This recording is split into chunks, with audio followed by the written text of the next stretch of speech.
Rema hari ini 1 Petrus 1 ayat 6-7. Bergembiralah akan hal itu, sekalipun sekarang ini kamu seketika harus berduka cita oleh berbagai-bagai pencobaan.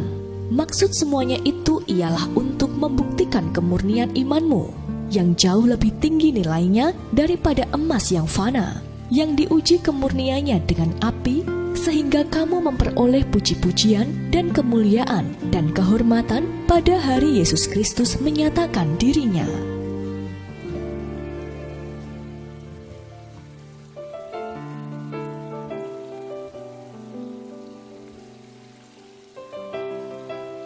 Zig Ziglar dulunya adalah seorang salesman perusahaan alat masak. Hingga suatu hari, ia memutuskan untuk berhenti dan fokus pada pekerjaan menulis yang merupakan keinginannya sejak lama.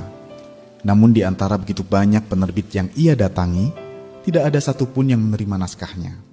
Ziglar pun sempat hilang pengharapan dan menyesal telah memutuskan keluar dari pekerjaannya yang lama. Namun ia terus berjuang hingga akhirnya sebuah kantor penerbit kecil bernama Pelikan bersedia menerbitkan bukunya yang berjudul See You at the Top. Kala itu, buku Ziglar terjual sampai dengan 250.000 kopi lebih. Bahkan hingga saat ini masih terus dicetak. Kisah yang sama seperti yang dialami Ziglar juga dihadapi salah satu tokoh Alkitab yang bernama Habakuk. Diceritakan bagaimana hidup Habakuk senantiasa penuh dengan pujian dan sorak-sorai karena Tuhan. Sukacitanya ada bukan hanya ketika hasil panen berlimpah dan usaha pekerjaannya berkembang pesat. Namun di saat kondisi panennya gagal dan hasil tuaiannya pun juga mengecewakan, Habakuk tetap bisa bersorak-sorai dan memuji Tuhan. Sikap seperti inilah yang menggambarkan damai sejahtera yang Tuhan berikan, yaitu damai sekalipun. Dalam Habakuk 3 ayatnya yang ke-17 sampai dengan 18. Dari Ziglar dan Habakuk, kita bisa belajar bagaimana seharusnya respon hati selama menjalani masa persiapan menuju hasil akhir yang menjanjikan. Tentu, bukanlah suatu hal yang mudah ketika keadaan dan situasi yang kita hadapi berbanding terbalik dengan harapan kita. Namun, justru di saat-saat itulah iman kita diuji dan dimurnikan. Apakah iman kita tergantung pada situasi kondisi, ataukah pada janji Tuhan? Saat kita bangkit dalam iman percaya dan mulai melangkah mengikuti instruksinya, maka ketakutan dan kekhawatiran kita pun akan lenyap. Jangan sampai kita kalah di tengah masa persiapan kita dan kehilangan iman kita.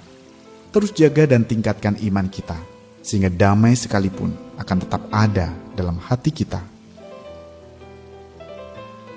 Menurut Anda, mengapa penting bagi kita untuk bisa melihat masa persiapan adalah suatu hal yang penting?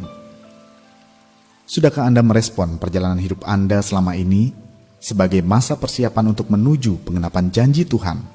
Jika belum, mengapa? Apa pengalaman Anda setelah melangkah dan mengikuti setiap rema yang Tuhan berikan melalui gereja kita? Tuliskan.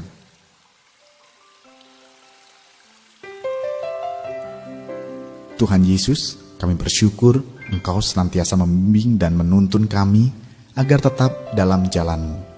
Ajar kami untuk terus dapat melihat bahwa yang kami hadapi saat ini adalah masa persiapan kami untuk menuju pengenapan janji-Mu.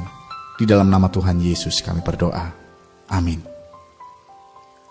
Ketika kita bisa melihat bahwa masa persiapan adalah sama pentingnya dengan momen mujizat, maka kita bisa memiliki damai sekalipun.